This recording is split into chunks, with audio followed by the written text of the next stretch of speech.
ಒಂದೆರಡು ನಿಮಿಷ ಕಾಯೋಣ, ಬರ್ತಾರೆ. ಶುರು ಮಾಡು.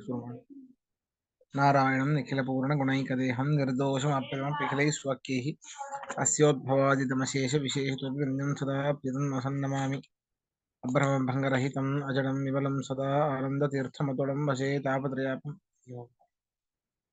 पृथ्वीमण्डलमध्यस्थाः पूर्णबोधमतानुगाः वैष्णवाः विष्णुहृदयाः तान् नमस्ते गुरुन् मम. श्रीगुरुभ्यो नमः. हरिः ओम्. 49ನೇ ಶ್ಲೋಕ ಆಗಬೇಕು. ಇತ್ಯೂಚೇ ಧರಣಿ ಸುರೇಣ ಕೇವಲಂ ನೋ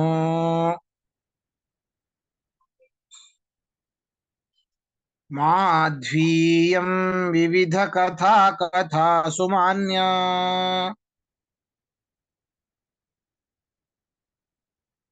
ಸಾಕ್ಷಾದಪ್ಯಮರವರೈರುದೀರ್ಯಮಾಣ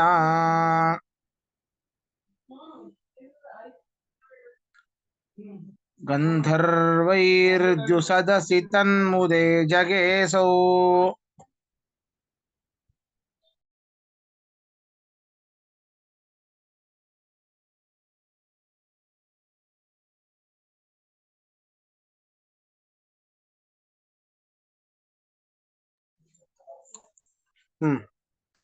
ನೋಡಿ,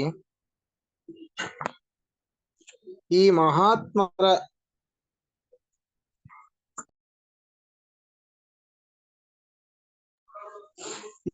ಮಹಾತ್ಮರಾದ ಆಚಾರ್ಯರ ಕಥೆಗಳು ಕೇವಲ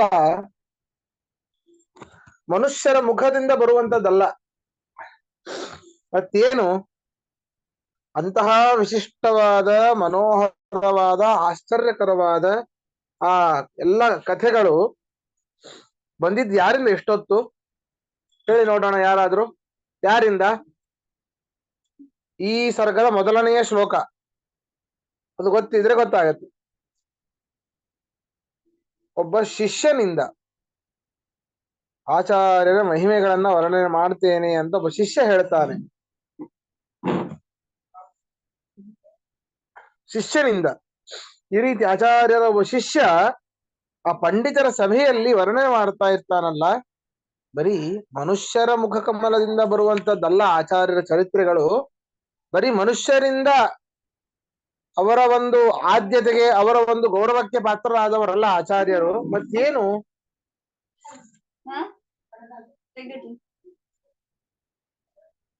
ಸಾಕ್ಷಾದಪ್ಯಮರವರೈರುದೀರ್ಯಮಾಣ. ಅಮರವರೈಹಿ, ದೇವತೆಗಳ ಶ್ರೇಷ್ಠರು, ದೇವಶ್ರೇಷ್ಠರು ಕೂಡ ತಮ್ಮ ಮುಖದಿಂದ ಆಚಾರ್ಯರ ಚರಿತ್ರೆಗಳನ್ನ, ಪದ್ಯಗಳನ್ನ ರಚಿಸಿ ವರ್ಣನೆ ಮಾಡ್ತಾರಂತೆ. ಆ ದೇವತೆಗಳ ಸಂತೋಷಕ್ಕಾಗಿ ಗಂಧರ್ವರು ಸಂಗೀತ ಶಾಸ್ತ್ರಕ್ಕೆ ಅನುಸಾರವಾಗಿ ಪದ್ಯಗಳನ್ನೂ ಕೂಡ ಮಾಡ್ತಾ ಇರ್ತಾರಂತೆ. ವಿಚಾರ ಮಾಡಿ, ಸಂಗೀತ ಶಾಸ್ತ್ರ ದೇವಲೋಕದಲ್ಲಿ ಗಂಧರ್ವರು ಯಾವಾಗಲೂ ಹಾಡ್ತಾನೇ ಇರ್ತಾರೆ, ಅಭ್ಯಾಸವನ್ನು ಮಾಡ್ತಾನೇ ಇರ್ತಾರೆ.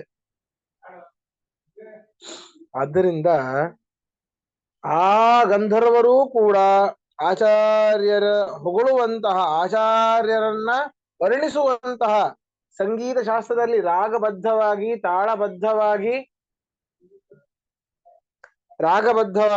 ತಾಳಬದ್ಧವಾಗಿ ಈ ಹಾಡುಗಳನ್ನ ಮಾಡ್ತಾ ಇರ್ತಾರೆ. ಅದನ್ನ ಮಾಡಿದಂತಹ ಹಾಡುಗಳನ್ನ ದೇವತೆಗಳು ಕೂಡ ಹಾಡ್ತಾ ಇರ್ತಾರೆ ಅಂತ ಇದರಲ್ಲಿ ವರ್ಣನೆ ಮಾಡ್ತಾ ಇದ್ದಾರೆ. ಪದಚ್ಛೇದ ನೋಡಿ. ಇತಿ ಊಚೆ ಧರಣಿ ಸುರೇಣ ಕೇವಲಂ ನೋ ಮಾಧ್ವೀಯಂ ವಿವಿಧ ಕಥಾಸು ಮಾನ್ಯ ಸಾಕ್ಷಾತ್ ಅಪಿ ಅಮರವರೈಃ ಉದೀರ್ಯಮಾಣಾಃ ಗಂಧರ್ವೈಃ ದ್ಯುಸದಸಿ ತನ್ಮುದೆ ಜಗೆ ಅಸೌ.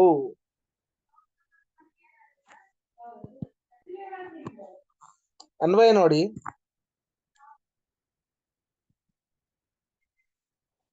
ಕಥಾಸು ಮಾನ್ಯ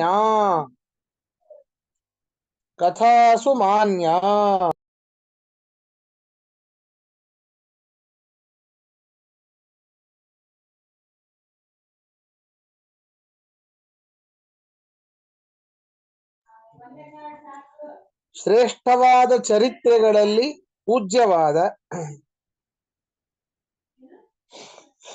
ಶ್ರೇಷ್ಠವಾದ ಚರಿತ್ರೆಗಳಲ್ಲಿ ಪೂಜ್ಯವಾದ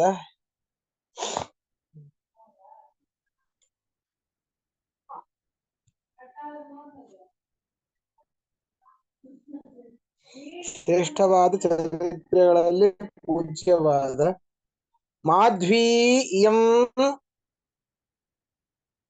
ವಿವಿಧ ಕಥಾ ಮಾಧ್ವೀಯಂ ವಿವಿಧ ಕಥಾ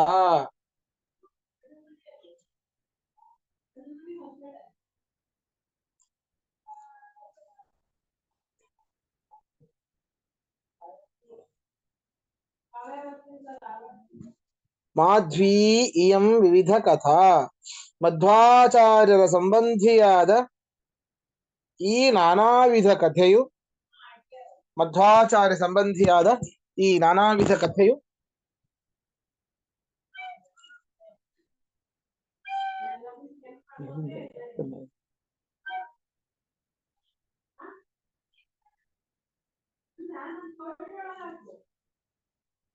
ಮಾಧ್ವೀಯಂ ಕಥಾ ಮಧ್ವಾಚಾರ್ಯ ಸಂಬಂಧಿಯಾದ ಈ ನಾನಾವಿಧ ಕಥೆಯು ಕೇವಲಂ ಕೇವಲಂ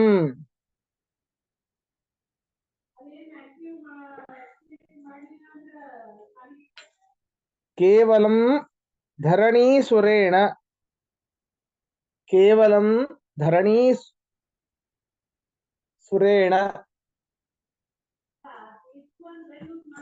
ಆಚಾರ್ಯರ ಶಿಷ್ಯನಾದ ಬ್ರಾಹ್ಮಣನಿಂದ ಮಾತ್ರ ಆಚಾರ್ಯರ ಶಿಷ್ಯನಾದ ಬ್ರಾಹ್ಮಣನಿಂದ ಮಾತ್ರ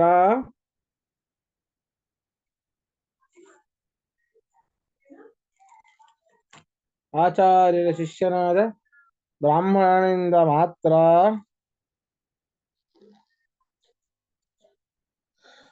ಊಚೆ ಇತಿನೋ ಊಚೆ ಇತಿನೋ ಹೇಳಲ್ಪಟ್ಟಿತೆಂದು ಅಲ್ಲ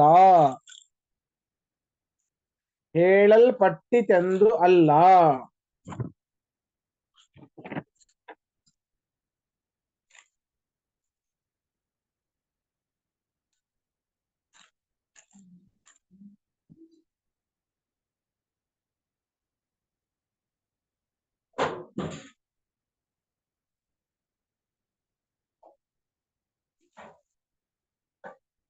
ಊಚೆ ಇತಿನೋ ಹೇಳಲ್ಪಟ್ಟಿತೆಂದು ಅಲ್ಲ ಅಮರವರೈಹಿ ಅಪಿ ಅಮರವರೈಹಿ ಅಪಿ ದೇವಶ್ರೇಷ್ಠರಿಂದಲೂ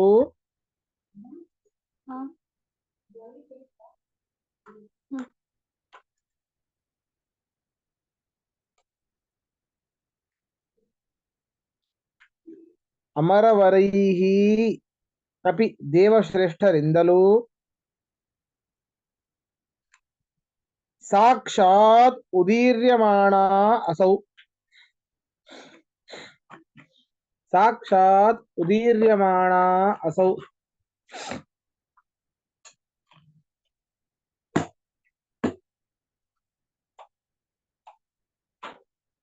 ಸಾಕ್ಷಾತ್ ಉದೀರ್ಯಮಾಣ ಅಸೌ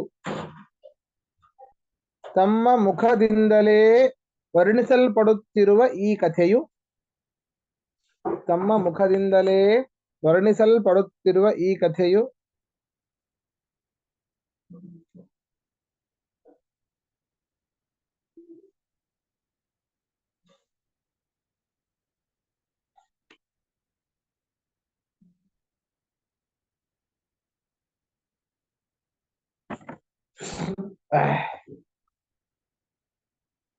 ತಮ್ಮ ಮುಖದಿಂದಲೇ ವರ್ಣಿಸಲ್ಪಡುತ್ತಿರುವ ಈ ಕಥೆಯು ದ್ಯುಸದಸಿ ದೇವಲೋಕದ ಸಭೆಯಲ್ಲಿ ದ್ಯುಸದಸಿ ದೇವಲೋಕದ ಸಭೆಯಲ್ಲಿ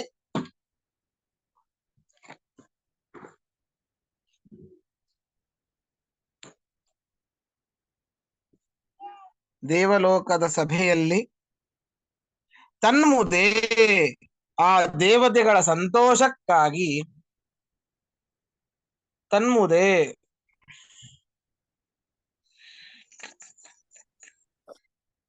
ಆ ದೇವತೆಗಳ ಸಂತೋಷಕ್ಕಾಗಿ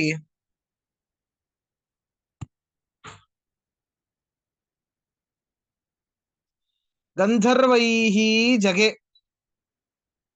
ಗಂಧರ್ವೈಹಿ ಜಗೆ ದೇವಗಾಯಕರಿಂದ ಹಾಡಲ್ಪಟ್ಟಿತು. ದೇವಗಾಯಕರಿಂದ ಹಾಡಲ್ಪಟ್ಟಿತು.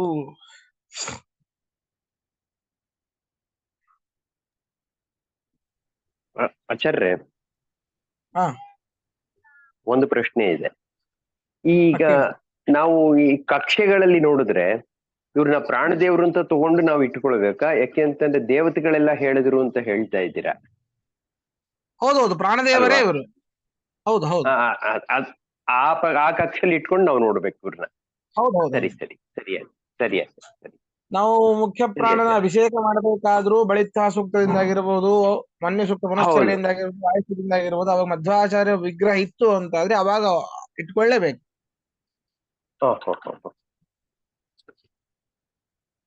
ಸನ್ಯಾಸಿಗಳು ಅಂತ ಕನ್ಸಿಡರ್ ಇಲ್ಲೇ ಇಲ್ಲ. ಸನ್ಯಾಸಿಗಳು ಹೌದು, ಆದ್ರೆ ಅವರ ಮುಖ್ಯ ಏನು ಅಂತಂದ್ರೆ ವೃಂದಾವನ ಇತ್ತು ಅಂತ ಸ್ವಲ್ಪ ದೇವತೆಗಳ ಕೆಳಗಡೆ ಅಂತ ಅರ್ಥ.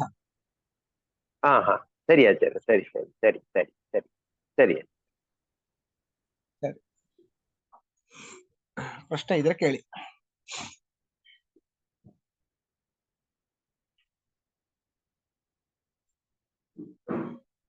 ಗಂಧರ್ವೈಹಿ ಜಗೆ ಅದಕ್ಕೇನಂದ್ರಿ ಅರ್ಥ? ದೇವ ಗಾಯಕರಿಂದ ಹಾಡಲ್ಪಟ್ಟಿತು.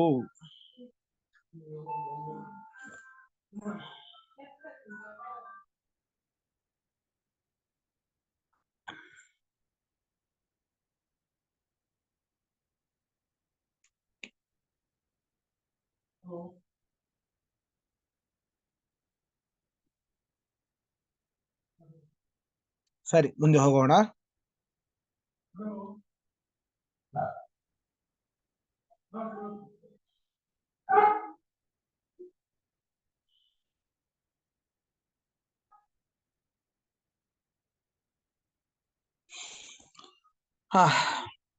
ತಾಂ ಪ್ರದ್ಯ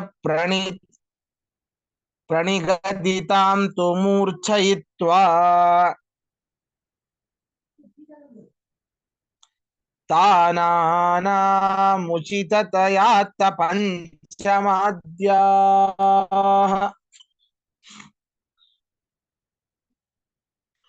ಗಾಂಧಾರಂ ದ್ಯುವಿಷಯಮುಜ್ವಲಂ ಸೃಜಂತೋ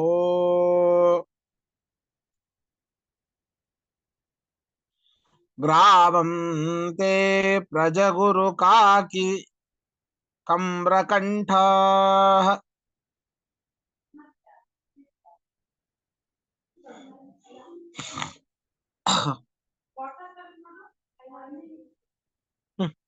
ನೋಡಿ, ಈ ಹಾಡುವಂತವರಿಗೆ ಕೆಲವೊಂದು ದೋಷಗಳಿರ್ತದಂತೆ.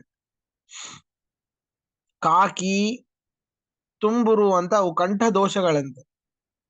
ಇಂತಹ ಕಂಠ ದೋಷಗಳು ಇವರಿಗೆ ಇರ್ಲಿಲ್ಲ, ಗಂಧರ್ವರಿಗೆ.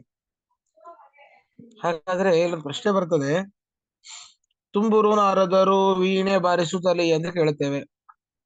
ತುಂಬುರು ಅಂತ ಗಂಧರ್ವರೇ ಇದ್ದಾರೆ, ಗಂಧರ್ವರಿಗೆ ತುಂಬುರು ಅನ್ನೋ ದೋಷ ಹೇಗಿರ್ಲಿಕ್ಕೆ ಸಾಧ್ಯ ಅಂತಂದ್ರೆ, ಈಗ ಗಣಪತಿಗೆ ವಿಘ್ನರಾಜ ಅಂತ ಹೆಸರು. ವಿಘ್ನಗಳನ್ನ ಕೊಡುವುದರಲ್ಲಿ ರಾಜನೋ, ವಿಘ್ನಗಳನ್ನ ಕಳೆಯುವುದರಲ್ಲಿ ರಾಜನೋ? ಕಳೆಯುವುದರಲ್ಲಿ. ಹೌದಾ? ಆದ್ರೂ ವಿಘ್ನರಾಜ ಅಂತ ಹೆಸರು.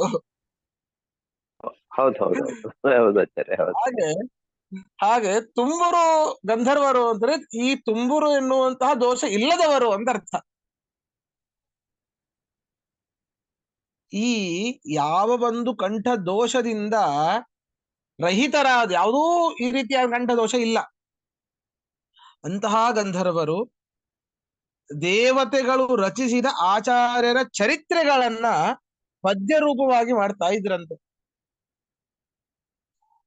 ಆಚಾರ್ಯರ ಬಗ್ಗೆ ರಚಿಸಿದಂತ ಆಚಾರ್ಯರು ಆಚಾರ್ಯರ ಚರಿತ್ರೆಯನ್ನ ಪದ್ಯ ರೂಪವನ್ನಾಗಿ ಮಾಡಿ ಅದರಲ್ಲಿ ರಾಗ ಆಲಾಪನೆ ಎಲ್ಲವನ್ನು ಕೂಡಿಸಿ ಸುಶ್ರಾವ್ಯವಾಗಿ ಹಾಡ್ತಾರಂತೆ. ಹಾಡ್ಲಿಕ್ಕೆ ಕಾರಣ ಇಂತಹ ದೋಷ ಇಲ್ಲದೆ ಇರುವಂತದ್ದು.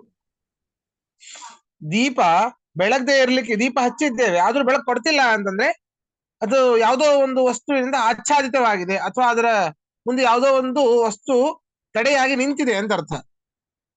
ಇಲ್ಲಿ ಆ ತಡೆ ಹೋಯ್ತು ಅಂದರೆ ದೀಪ ತನ್ನಷ್ಟೇ ಬೆಳಕನ್ನು ಕೊಡುತ್ತೆ. ಹಾಗೆ ಇವರು ಸ್ವಾಭಾವಿಕವಾಗಿ ಗಂಧರ್ವರೇ. ಅದರಲ್ಲೂ ಇವರು ಅದ್ಭುತವಾಗಿ ಹಾಡದೇ ಇರೋ ಕಾರಣ ಏನು ಅಂದ್ರೆ ದೋಷ ಇಲ್ಲ ಅಂತ. ಕಾಕಿ ಕಂಠ ಎಂಬುವಂತಹ ದೋಷ ಇಲ್ಲ. ಇದರಿಂದಾಗಿ ಅವರು ಗೀತೆಯನ್ನ ಹಾಡ್ತಾ ಪಂಚಮಾದಿ ಸ್ವರಗಳನ್ನ ಎರಡು ಆಯಾಯ ರಾಗದಲ್ಲಿ, ಈಗ ಸಂಪೂರ್ಣ ರಾಗ ಅಂತ ಇರ್ತದೆ. ಸಂಪೂರ್ಣ ರಾಗ ಅಂದ್ರೆ ಗೊತ್ತಿದೆ ನಿಮಗೆ, 7 ಸ್ವರಗಳು, ಸರೆ ಗಮ ಪದ ನಿ, ಮತ್ತೆ ಸಾ ಇಲ್ಲ. ಈ ಫಸ್ಟಿಗೆ ಸಾ ಹೇಳಿಬಿಟ್ಟಿರ್ತಾರೆ, ಆದ್ರಿಂದ ಸರೆ ಗಮ ಪದ ನಿ ಅಷ್ಟೇ, ಸಪ್ತ ಸ್ವರಗಳು ಮಾತ್ರ. ಒಂದೊಂದು ರಾಗದಲ್ಲಿ ಸಂಪೂರ್ಣ ರಾಗ ಅಂತಂದ್ರೆ 7 ಸ್ವರಗಳು ಇರ್ತವೆ. ಇನ್ ಕೆಲವೊಂದು ರಾಗಗಳಲ್ಲಿ ಬರೀ 5 ಸ್ವರಗಳು. ಭೂಪು ಸರೆ ಗಮ, ಸರೆ ಗ ಪಧ ಸ, ಸರೆ ಗ ಪಧ, ಈ ರೀತಿ ಅದು 5. ಸರೆ ಗ ಪಧ ಸ, ಸಾಧ ಪಗರೆ ಸ, ಭೂಪು ರಾಗ. ಯಮನ್ ರಾಗ ಅಂತ ಬೇರೆ, ನೀರೇ ಗ ಮ ಧ ನಿ ಸ ಸಾ ನಿ ಧ ಮ, ಈ ರೀತಿ ಇದು ಯಮನ್ ರಾಗ. ಸಾರಂಗ ರಾಗ ಅಂತ ಬೇರೆ. ಇನ್ನೂ ಅದು ಅನೇಕ ರಾಗಗಳಿವೆ, ತಾನುಗಳು ಅಂತ ಬೇಕಾದಷ್ಟಿವೆ.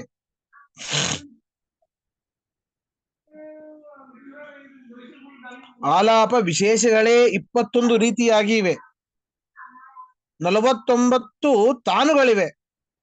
ಈ ರೀತಿ ಅನೇಕ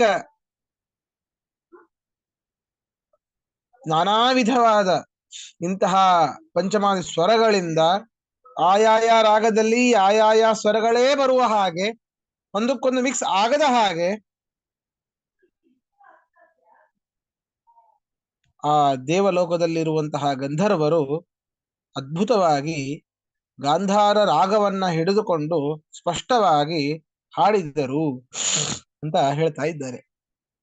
ಅನೇಕ ರಾಗಗಳು, ಸಂಗೀತ ಮಾತ್ರ ಅದ್ಭುತ, ಅದನ್ನ ಮಾತಾಡ್ಲಿಕ್ಕೆ ಇಲ್ಲ. ಅಷ್ಟು ಶಕ್ತಿ ಯಾಕೆ ಸಂಗೀತದಲ್ಲಿ ಅಂತಂದ್ರೆ ಸಾಮವೇದದಿಂದ ಬಂದಿರುವಂತದ್ದು. ಮೇಘಮಲ್ಲಾರ್ ಅಂತ ರಾಗ ಇದೆ. ಅನೇಕ ಹಿಂದೆ ಅಂದ್ರೆ ತುಂಬಾ ಒಂದು 30 ವರ್ಷ ಹಿಂದೆ ಒಂದ್ ಯಾವ್ದೋ ಊರಲ್ಲಿ ಕೇಳಿದ್ದು ನಮ್ಮ ಪರಿಚಯ ಇರೋರೇ ಹೋಗಿದ್ರು ತಬಲಕ್ಕೆ. ಮಳೆ ಆಗಿರ್ಲಿಲ್ಲ. ಮೇಘಮಲ್ಲಾರ್ ರಾಗ, ನೀವು ಬೇಸಿಗೆಯಲ್ಲೂ ಆ ರಾಗವನ್ನ ಸುಮ್ನೆ ಕಿವಿಯಲ್ಲಿ ಇಟ್ಕೊಂಡು ಕೇಳ್ತಾ ಕೂಡಿ ಮಳೆ ಬಂದಿರೋ ತರ ಫೀಲ್ ನಿಮಗಾಗತ್ತೆ ಒಳಗಿಂದ. ಅದನ್ನ ಅಲ್ಲಿ ಹೋಗಿ ಅದ್ಭುತವಾಗಿ ಒಬ್ಬ ಗಾಯಕರನ್ನ ಕರೆಸಿ ಹಾಡಿಸಿದ್ದಾರೆ. ಯಾವ ಮಳೆ ಬರುವಂತ ಸ್ವಲ್ಪ ಸೂಚನೆಯೂ ಕೂಡ ಇಲ್ಲ ಅಲ್ಲಿ. ಆದ್ರೆ ಅವರು ಹಾಡಿ 3 ತಾಸಿಗೇನೆ ಮಳೆ ಬಂತು. ರಾತ್ರಿ ತನ ಹೊಡೆದಿದೆ ಮಳೆ, ಜೋರಾದ ಮಳೆ. ಎಲ್ಲ ಇವ್ರಿಗೆ ಹಾಕಿದಂತಹ ಪೆಂಡಾಲು ಅದು ಇದು ಎಲ್ಲ ಕಿತ್ಕೊಂಡು ಹೋಗಿದೆ.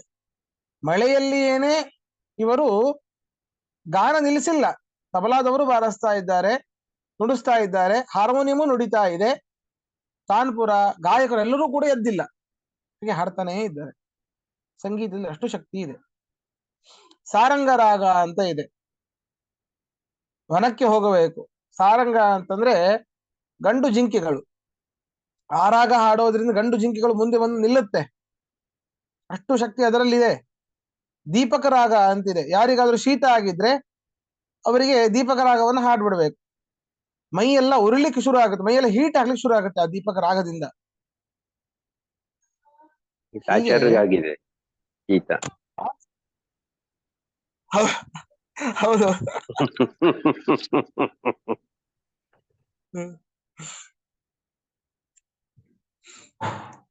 ಈ ರೀತಿ ಅನೇಕ ರಾಗಗಳ ಸಮೂಹ ಇದೆ. ಅದು ನಮ್ಗೆ ಕೆಲವೊಂದು ಗೊತ್ತು ಅಷ್ಟೇ. ಗಂಧರ್ವರು ಕೇಳಬೇಕಾ? ಸದಾಕಾಲ ಗಾರ್ಧವರೋದನವೋ, ಪರಮಾತ್ಮನನ್ನ ಹೊಗಳದೇ ಇರುವಂತಹ ಸಂಗೀತ ಅದು ಗಾರ್ಧವರೋದನ, ಕತ್ತೆಯ ಕೂಗುವಂತೆ. ಹಾಗೆ ಸದಾಕಾಲ ಪರಮಾತ್ಮನ ಚಿಂತನೆ ಮಾಡುವಂತಹ ಗಂಧರ್ವರ ವಿಶೇಷವಾದ ಅನೇಕ ಅದ್ಭುತವಾದ ಭೂಲೋಕದಲ್ಲೂ ಸಿಗದೇ ಇರುವಂತಹ ಅನೇಕ ರಾಗಗಳು ಅವರ ಹತ್ರ ಇದೆ. ಅದರಿಂದಾಗಿ ಮಧ್ವಾಚಾರ್ಯರ ಒಂದು ಚರಿತ್ರೆಯನ್ನ ವರ್ಣನೆ ಮಾಡ್ತಾ ಇದ್ದಾರೆ. ಆದ್ರಿಂದ ಅಲ್ಲಿ ವಿಶೇಷವಾಗಿ ಗಾಂಧಾರ ರಾಗವನ್ನ ಅತ್ಯಂತ ಸ್ಪಷ್ಟವಾಗಿ ಹಾಡಿದರು ಅಂತ ಹೇಳ್ತಾ ಇದ್ದಾರೆ ಅಷ್ಟೆ. ಪದಚ್ಛೇದ ನೋಡಿ. ತಾಂ ಪದ್ಯ ಪ್ರಣಿಗದಿತಾಂ ತು ಮೂರ್ಛಯಿತ್ವಾ ತಾನಾನಾಂ ಉಚಿತತಯ ಆತ್ತ ಪಂಚಮಾದ್ಯಾಹ ಗಾಂಧಾರಂ ದ್ಯುವಿಷಯಂ ಉಜ್ವಲಂ ಸೃಜಂತಃ ಗ್ರಾಮಂ ತೇ ಪ್ರಜಗುಃ ಅಕಾಕಿ ಮಂತ್ರ ಕಂಠಾಹ.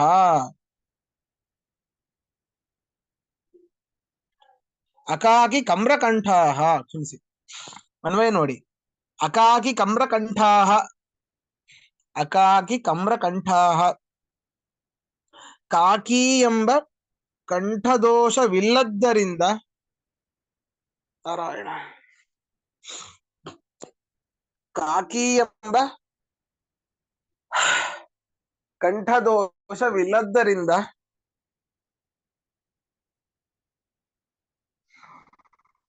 ಇಂಪಾದ ಧ್ವನಿಯಿಂದ ಕೂಡಿದ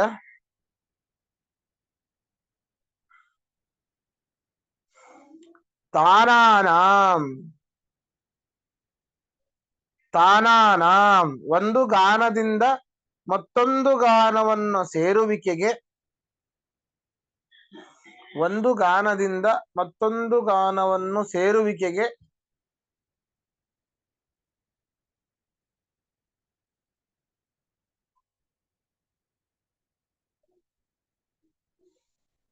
ಒಂದು ಗಾನದಿಂದ ಮತ್ತೊಂದು ಗಾನವನ್ನು ಸೇರುವಿಕೆಗೆ ಉಚಿತತಯ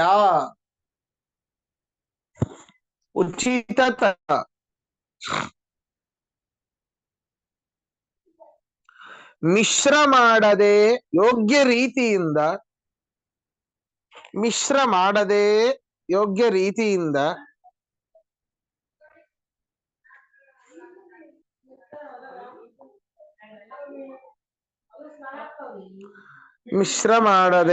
ಯೋಗ್ಯ ರೀತಿಯಿಂದ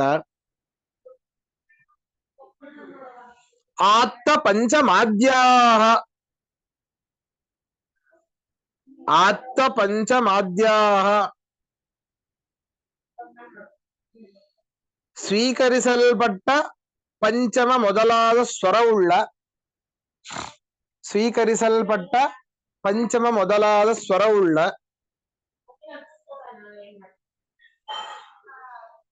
ಸ್ವೀಕರಿಸಲ್ಪಟ್ಟ ಪಂಚಮ ಮೊದಲಾದ ಸ್ವರವುಳ್ಳ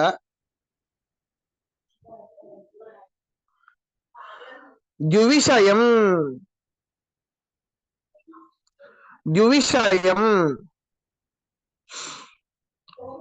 ದೇವಲೋಕದಲ್ಲಿ ಹಾಡಲು ಯೋಗ್ಯವಾದ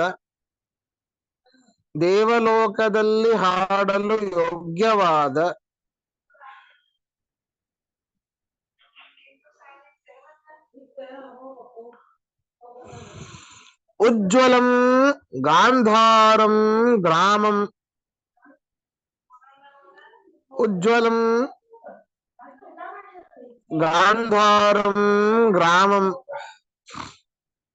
ಪ್ರಕಾಶಮಾನವಾದ ಎರಡು ಶ್ರುತಿಯುಳ್ಳ ಗಾಂಧಾರ ಧ್ವನಿಯನ್ನು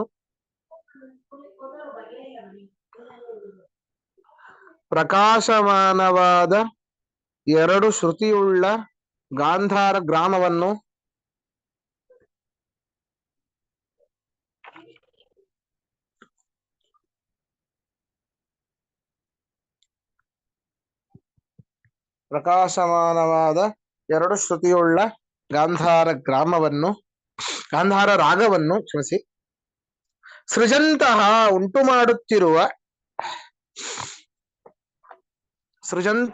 ಉಂಟು ಮಾಡುತ್ತಿರುವ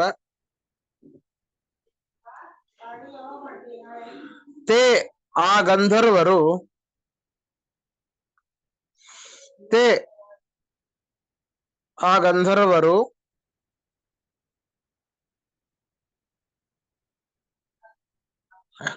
ಪದ್ಯ ಪ್ರಣಿಗದಿತಾಂ ತಾಂ ತು. ಪದ್ಯ ಪ್ರಣಿಗದಿತಾಂ ತಾಂ ತು.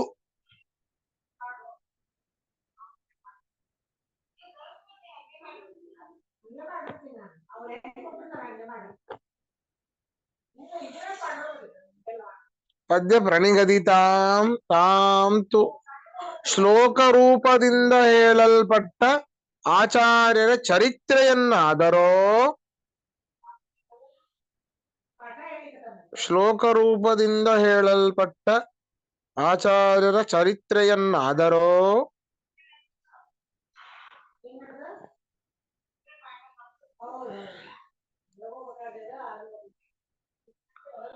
ಮೂರ್ಛಯಿತ್ವಾ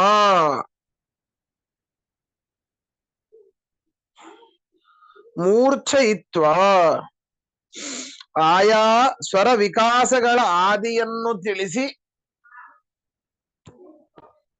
ಆ ಸ್ವರ ವಿಕಾರಗಳ ಆದಿಯನ್ನು ತಿಳಿಸಿ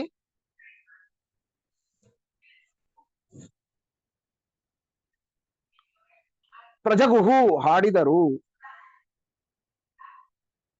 ಪ್ರಜಗುಹು ಹಾಡಿದರು.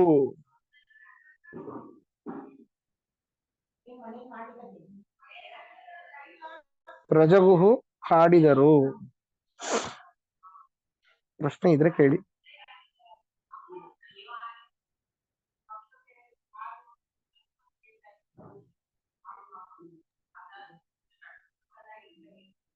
ಆಚಾರ್ಯ ಪ್ರಶ್ನೆ ಇಲ್ಲ, ಒಂದು ಧರ್ಮ ಸೂಕ್ಷ್ಮ ಕೇಳ್ತೀನಿ. ಧರ್ಮ ಸೂಕ್ಷ್ಮ. ಇವತ್ತು ಕೃಷ್ಣ ಜಯಂತಿ ಶುರು ಆಗಿದೆ. ಇವತ್ತೆಲ್ಲ ಬೆಳಗ್ಗೆ ಆಯ್ತು, ಎಲ್ಲ ನಿರ್ಮಲ್ಯ ಮಾಡಿದ್ವಿ. ಈಗ ರಾತ್ರಿ ಅರ್ಘ್ಯ ಕೊಡ್ಬೇಕು. ಈಗ ರಾತ್ರಿ ಪೂಜೆ ಮಾಡಿ ಅರ್ಘ್ಯ ಕೊಟ್ಬಿಡ್ತೀವಿ. ಕೃಷ್ಣನ್ನು ಪೂಜೆ ಮಾಡಿ ಅರ್ಘ್ಯ ಕೊಡ್ತೀವಿ. ಆದ್ರೆ ಈಗ ವಯಸ್ಸಾದವರು ಅಂತಂದ್ರೆ, ಈಗ ನಮ್ಮ ಮಿಸಸ್ಗೆ ಇದಿದೆ ಎಂತದ್ದು, ಶುಗರ್ ಇದೆ. ಅವ್ರು ಬೆಳಗ್ಗೆಯಿಂದನೂ ಇರ್ತಾರೆ.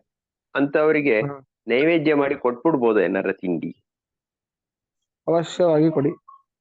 ಶರೀರ ಮಾಧ್ಯಮ ಖಲು ಧರ್ಮ ಸಾಧನ.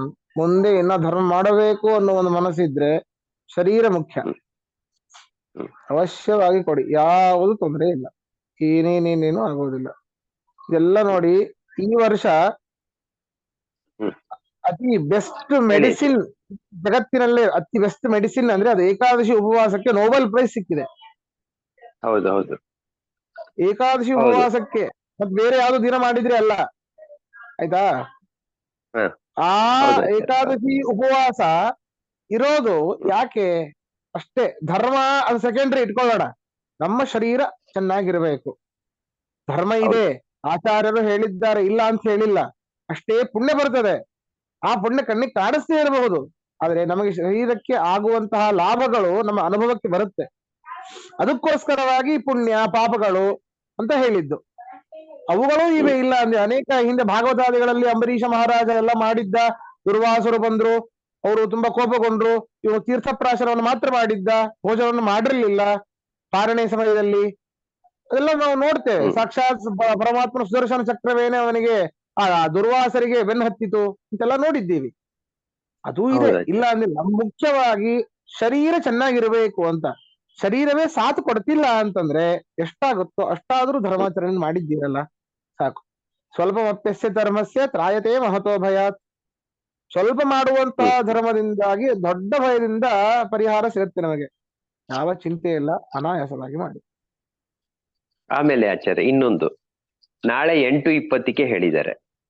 ನಾಳೆ 8:20 ನಂತರ ಮತ್ತೆ ಪೂಜೆ ಮಾಡಿ, ಮತ್ತೆ ನೈವೇದ್ಯ ಮಾಡಿ, ಮತ್ತೆ ಪಾರಣೆ ಮಾಡಿ. ಹೌದು. ಮತ್ತೆ ನಾಳೆ ರಾತ್ರಿ ಪೂಜೆ ಮಾಡ್ಬೇಕಾ? ಇವಾಗ ನಾನು ನಾಳೆ ನೈವೇದ್ಯ ಮಾಡಿದ್ಮೇಲೆ ಮತ್ತೆ ಮಾಡ್ಬೇಕಂತ. ನಾಳೆ ಏಕಾದಶಿ ತರಾನೇ ನಾಳೆ, ಸರಿನಾ? ಹೌದು, ನಾಳೆ ನಾಳೆ ಬೆಳಗ್ಗೆ ಏನಿಲ್ಲ, ನಿರ್ಮಲ್ಯವನ್ನು ಮಾಡ್ಕೊಳ್ತೀವಿ. ನೀವು ಒಂದು ವೇಳೆ ಇವತ್ತು ರಾತ್ರಿನೇ ಅರ್ಘ್ಯ ಕೊಟ್ಟು ನೈವೇದ್ಯ ಮಾಡಿ ಫಲಹಾರ ಸ್ವೀಕಾರ ಮಾಡ್ತೀರಿ ಅಂತ ಆದ್ರೆ ನಾಳೆ ಬೆಳಗ್ಗೆನೆ ಎದ್ದು ಮಹಾನೈವೇದ್ಯ ಮಾಡಿಬಿಡಿ. ಸರಿ ಆಯ್ತು, ಸರಿನಾ? ನಾವು ಮತ್ತೆ ಸ್ವೀಕಾರ ಮಾಡಿದ್ಮೇಲೆ ಅಲ್ಲಿ ದೇವತೆ ಉಪವಾಸ ಇಡೋದು ಬೇಡ. ಎಲ್ಲರಿಗೂ ಮಾಡ್ಬಿಡೋದು ನಾಳೆ ಬೆಳಗ್ಗೆ. ಹೌದು ಹೌದು ಹೌದು ಹೌದು. ನಾಳೆ ಎಲ್ಲ ಲಕ್ಷ್ಮೀದೇವಿ ಪ್ರಾಣದೇವ್ರು ಎಲ್ರಿಗೂ ಕೊಟ್ಬಿಟ್ಟು ಹಾ. ರಾಯರಿಗೂ ಕೊಟ್ಬಿಟ್ಟು ಕ್ಲೋಸ್ ಮಾಡ್ಬೋದು. ಆಯ್ತು ಆಚಾರ್ಯ. ಹೌದು. ಹಾಗೆ ಹಾಗೆ ಯಾಕೆ ರಾಯ ಆಯ್ತು, ಅದಕ್ಕೆ ಮಠದವರಿಗಂತೂ ಇದನ್ನ ಇಲ್ಲವೇ ಇಲ್ಲ ಆ ಕೇಳ್ಕೊಂಡು. ರೀತಿ. ಇಲ್ಲ, ರಾಯರ್ ಮಠದವ್ರಿಗೂ ಈ ಸತಿ ಇದೆ ಆಚಾರ್ಯ, ವ್ಯಾಸರಾಯ ಮಠದವ್ರಿಗೆ ಇಲ್ವೇ ಇಲ್ಲ. ಯಾವುದು? ವ್ಯಾಸರಾಯ ಮಠದವ್ರಿಗೆ ಮಾತ್ರ ಈ ಸತಿ. ಹೋ ಹೋ ಹೋ. ರಾಯರ್ ಮಠದವ್ರಿಗೂ ಆ ತರನೇ ಇದೆ. ಉತ್ತರಾದಿ ಮಠ ತತ್ರಾಪಿ ನಮ್ಗೆ ಇದ್ದೇ ಇರುತ್ತೆ, 2, ಹೌದು, 3 ಹೌದು. ಅದು ನಮ್ ಹೌದು, ಹೌದು. ಅದಕ್ಕೆ ಸರಿ ಸರಿ. ಆಯ್ತು ಆಚಾರ್ಯ. ಆದ್ರೆ ಆಗ್ತಿದ್ರೆ ಅಂದ್ರೆ ಭೋಜನ ಮಾಡೋದು ಬೇಕಾಗಿಲ್ಲ. ನನ್ನೊಂದು ಸಜೆಷನ್, ಭೋಜನ ಮಾಡದೇನೆ ಫಲಹಾರದ ಮೇಲೆ ಇರೋದು ಶಕ್ಯ ಅಂತಂದ್ರೆ ಮಾಡಿ. ಆಗತ್ತೆ, ಫಲಾರ್ಧಲ್ಲೇ ಇರ್ಬೋದು, ತೊಂದ್ರೆ ಇಲ್ಲ. ಉಪ್ಪಿಟ್ಟು ಅವಲಕ್ಕಿ ಈ ರೀತಿಯ ತಗೊಂಡು ರಾತ್ರಿ ತನಕ ಇದ್ದು ಹಾ. ರಾತ್ರಿ ಪೂಜೆ ಮಾಡಿ ಅವಾಗ ಬೇಕಾದ್ರೆ ಮಹಾನೈವೇದ್ಯ ಮಾಡಬಹುದು. ಸರಿ ಸರಿ ಸರಿ. ಇದು ಕೂಡ ಶಕ್ಯ ಅಲ್ಲ, ಏನೂ ತಿನ್ನದೇನೆ ಇದು ಒಂದು ತರ ಮಾಡಬಹುದು. ಸರಿ ಸರಿ ಸರಿ ಸರಿ ಆಚಾರ್ಯ. ಆಯ್ತು, ಎರಡನ್ನು ಯಾವ್ದು ಅನುಕೂಲನೋ, ಯಾಕೆ ಅಂತಂದ್ರೆ ಮಗಳು ಬೇರೆ ಬಂದಿದ್ದಾಳೆ, ನೋಡೋಣ ಏನೇನಾಗತ್ತೆ ಅಂತ. ಎಲ್ಲ ನಿಮ್ಮ ಅನುಕೂಲ. ಹಾಗೆ ವಾಸ್ತವಿಕವಾಗಿ ಮುಖ್ಯ ಇರೋದು ಏನು ತಿನ್ಲೇಬಾರ್ದು, ಏನು ತಗೊಳ್ಳೇಬಾರ್ದು. ಆದ್ರೆ ಇದೆಲ್ಲ ಈ ರೀತಿ ಸಮಸ್ಯೆಗಳು ಇದೆ ಅಂತಂದ್ರೆ ಹೀಗೆ ಮಾಡಬಹುದು ಅಂತ ಹೇಳ್ತೀನಿ. ಹೌದು, ಪ್ರಾವಿಷನ್ಸ್. ಆಯ್ತು, ಸರಿ ಆಚಾರ್ಯ, ಧನ್ಯವಾದಗಳು. ಸರಿ ಸರಿ ಸರಿ. ಇನ್ನ ಎಷ್ಟು ನಿಮಿಷ ಇದೆ? ಇನ್ನು 6 ನಿಮಿಷ ಇದೆ ಆಚಾರ್ಯ. ಇದೆ, 5-10 ನಿಮಿಷ ಇದೆ, ಹೇಳ್ಬೋದು ಇನ್ನೊಂದು, ಆದ್ರೆ ನಿಮ್ಮ ಮೇಲೆ ಹೋಗುತ್ತೆ. ಇನ್ನ 2, 4, 2, 6, 2, 8 ಇದೆ. ಇನ್ನು 8 ಇದೆ ಆಚಾರ್ಯ, 8 ಶ್ಲೋಕ ಇದೆ ಅಷ್ಟೇ. ಸರಿ, ಅಲ್ಲಿ ಒಂದ್ 2 ಅಂತ ಇಟ್ಕೊಳ್ಳೋಣ. ನಾಳೆ ಸಿಗ್ತೀರಾ? ಇನ್ನು ನಾಳೆ 6 ಇರುತ್ತೆ. ಮಾಡಬಹುದಲ್ಲ? ನಾಳೆ ಮಾಡ್ಬೋದು. ಹೌದು, ನಾಳೆ ಮಾಡಬಹುದು. ನಾಳೆ ಮಾಡಿ ಆಚಾರ್ಯ. ನಾಳೆನು ಬೆಳಗ್ಗೆ, ನಾಳೆನು 6 ಗಂಟೆಗೆ ಮಾಡ್ಬಿಡ್ತೀರಾ ಆಚಾರ್ಯ? ನಾಳೆ ಒಂದ್ ದಿವಸ. 6 ಗಂಟೆಗೆ. ಹೌದು, ಯಾಕೆಂದ್ರೆ ಇನ್ನು 8:30ವರೆಗೆ ಅದಕ್ಕೆ ಇದೆಯಲ್ಲ ಅಲ್ಲಿ, ಅದಕ್ಕೇನೆ. ಸರಿ. ಆಯ್ತು. ನಾಳೆ 6 ಗಂಟೆಗೆ ಮಾಡೋಣ. ಸರಿ ಆಯ್ತು. ಆಚಾರ್ಯ.